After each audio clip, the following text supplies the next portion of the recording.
कन्या पूजन के दिन भूलकर भी ना करें इनका इस्तेमाल, वरना पानी की तरह बह जाएगा पैसा। नमस्कार दोस्तों, स्वागत है आपका एक बार फिर से हमारे चैनल पर। दोस्तों, वीडियो शुरू होने से पहले अगर आप भी दुर्गा माता से सच्चे दिल से प्यार करते हैं तो इस वीडियो को एक लाइक कर दें और चैनल को सब्सक्राइब कर लें और साथ में कमेंट बॉक्स में जय माता दी जरूर लिखें। दोस्तों, हिंदू धर्म में नवरात्रि का एक अलग ही महत्व माना गया है। इस साल की शारदीय नवरात्रि 15 अक्टूबर से प्रारंभ हो चुकी है और 23 अक्टूबर को समाप्त होगी। नवरात्रि के इन 9 दिनों के दौरान माता रानी के 9 रूपों की पूरे विधि विधान से पूजा की जाती है। यह 9 दिन बिल्कुल एक उत्सव की तरह होते हैं, जिसमें अष्टमी और नवमी को कन्या भोज कराया जाता है। कन्या भोज भारतीय परंपरा का एक महत्वपूर्ण हिस्सा है। कन्या भोज में बच्चियों को हलवा पूरी खिलाया जाता है और माता को भोग लगाया जाता है। बहुत से लोग माता रानी को प्रसन्न करने के लिए हलवा पूरी के अलावा भी और भी बहुत सी चीजों का भोग लगाते हैं।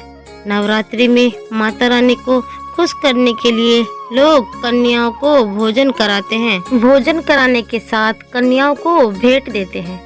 कन्याओं को नवरात्रि में उपहार देने की परंपरा बरसों से चली आ रही है। मान्यता है कि नवरात्रि में मां भवानी इन छोटी कन्याओं के रूप में आशीर्वाद देने आपके घर आती है। इन कन्याओं को आदर के साथ घर बुलाना चाहिए और इन्हें सम्मान के साथ भोजन कराकर भेंट देनी चाहिए। आज हम आपको बताएंगे कि कन्याओं को क्या उपहार देने चाहिए जिससे मां दुर्गा अधिक प्रसन्न होती है। नंबर 1, लाल वस्त्र। नवरात्र में आप कन्या भोज कराते हैं तो कन्याओं को उपहार के रूप में लाल वस्त्र देने का विशेष महत्व होता है। अगर किसी वजह से आप लाल वस्त्र देने में असमर्थ हैं तो सभी कन्याओं को लाल रंग की चुनरी दे सकते हैं। लाल रंग को वृद्धि का प्रतीक माना जाता है और इसके साथ ही लाल रंग माँ की पोशाक का रंग होने के कारण भी बेहद शुभ माना जाता है।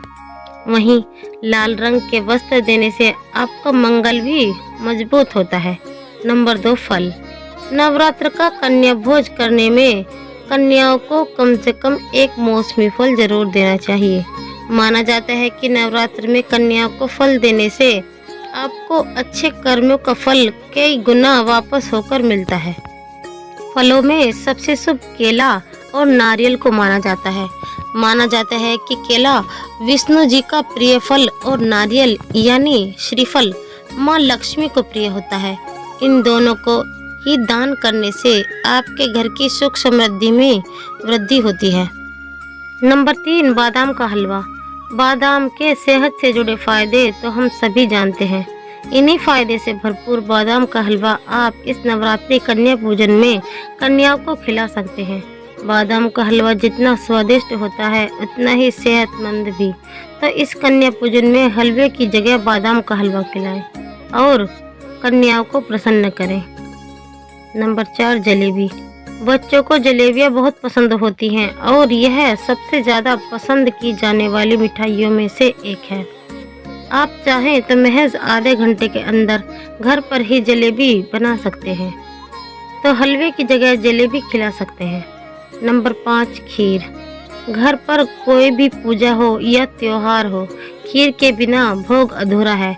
इस नवरात्रि कन्या पूजन में आप भोग के रूप में खीर बनाकर चढ़ा सकते हैं और माता को खीर खिला सकते हैं। कन्याओं को खीर बहुत पसंद होती है, तो इस नवरात्र आप कन्या पूजन में खीर पूरी भी खिला सकते हैं। नंबर 6, बर्फी। मिठाई प्रेमियों की सबसे पसंदीदा मिठाई बर्फी है। यह त्योहार पर तो बनाई ही जाती है, लेकिन आप इसे माता को भोग के रूप में भी चढ़ा सकते हैं। कन्या भोज में हलवा पूरी के साथ बर्फी खिलाएंगे तो कन्याएं खुश हो जाएंगी। नंबर 7, मिठाई। कन्या भोज को करने के लिए आपको कम से कम एक मिठाई भी शामिल करनी चाहिए।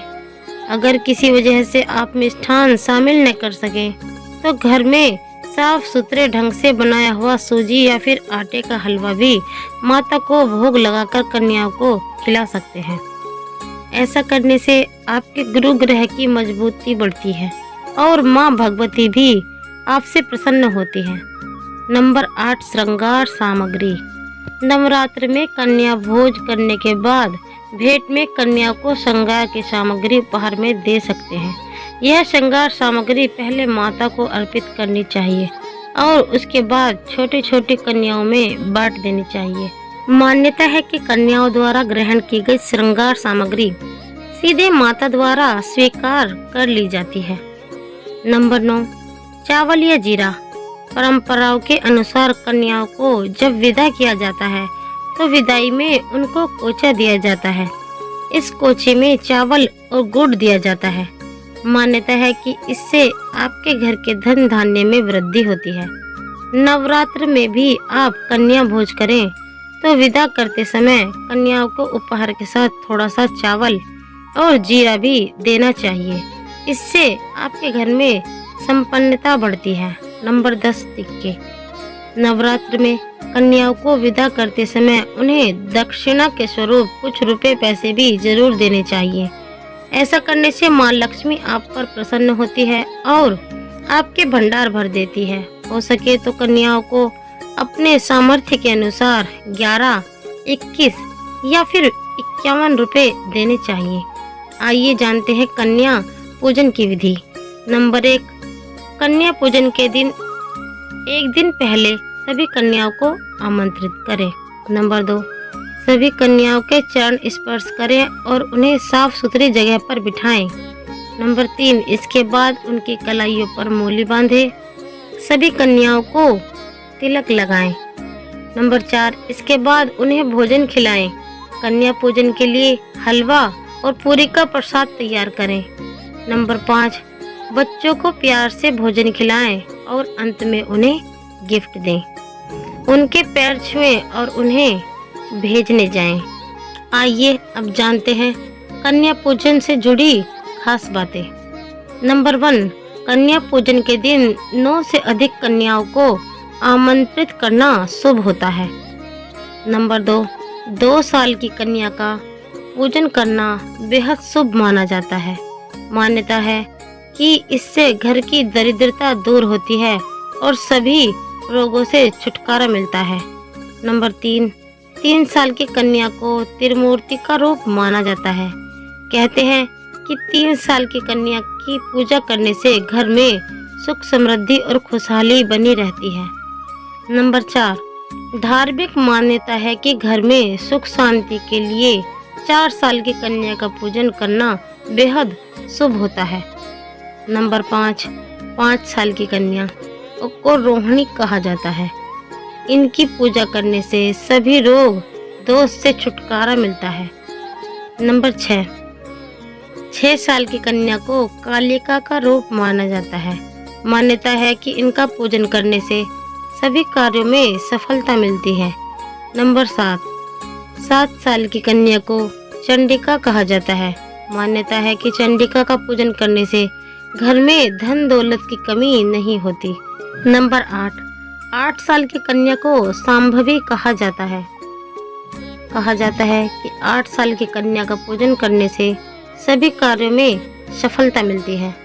नंबर 9, 9 साल की कन्या को माँ दुर्गा का रूप माना जाता है। मान्यता है कि 9 साल की कन्या का पूजन से शत्रुओं पर विजय मिलती है।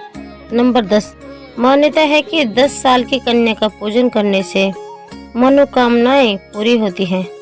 अगर जानकारी अच्छी लगी हो तो वीडियो को लाइक और शेयर करें और चैनल को सब्सक्राइब करके बेल नोटिफिकेशन को ऑल पर सेट कर लें। वीडियो देखने के लिए आपका बहुत बहुत धन्यवाद।